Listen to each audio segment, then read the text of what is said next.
Na prática, o caráter e o sabor são úteis quando se encontra uma planta desconhecida. O mais importante são as classes terapêuticas, isto é, aquela planta foi usada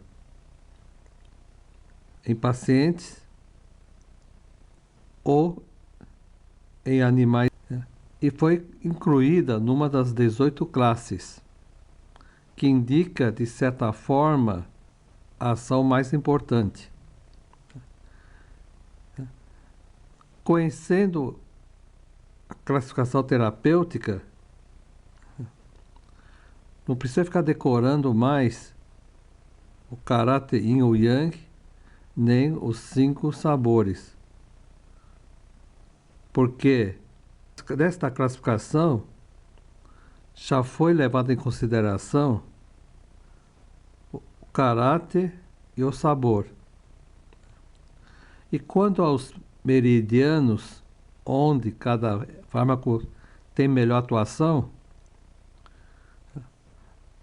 é puramente deduzida a partir da classe terapêutica e também dos efeitos clínicos terapêuticos. As 18 classes terapêuticas são: limpa a superfície, isto é, expulsa energias perversas; elimina calor, isto é, os antitérmicos; de certa forma, alguns anti-inflamatórios, mas principalmente os antibióticos. Drena para baixo são os laxantes, purgantes ou catárticos.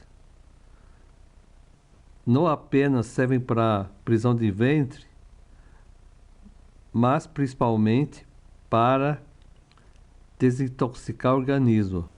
Isto é, treinar as toxinas, a umidade e o muco. Treinar a umidade são as ervas diuréticas.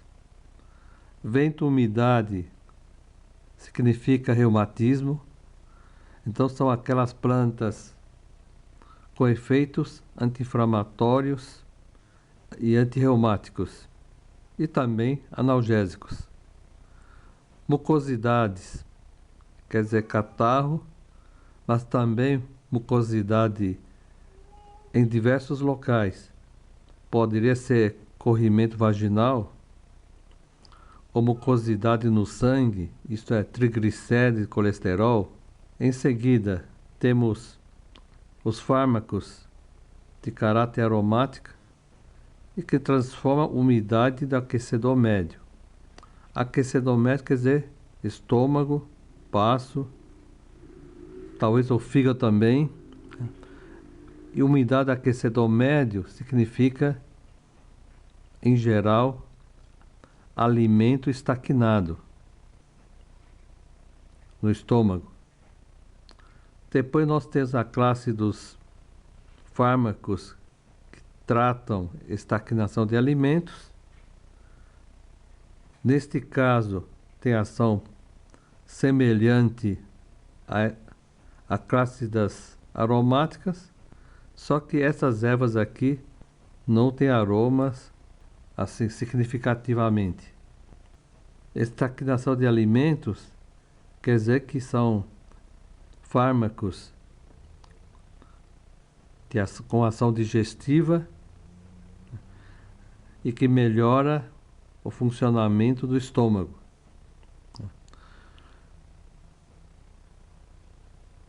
É uma ação terapêutica parecida com esta classe dos fármacos aromáticos, que tratam a umidade do aquecedor médio.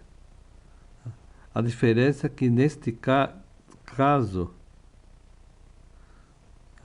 são fármacos em geral não aromáticos. Depois nós temos os fármacos que circulam Ti, isto é, melhor funcionamento e reduzir as dores. Só que as dores, neste caso, são do tipo intermitente, leve intensidade, migratória. Existem as ervas que circulam Xue. No caso, a região está mais arroxeada, avermelhada, a dor é fixa, aguda, constante. É diferente do caso de estagnação de Qi.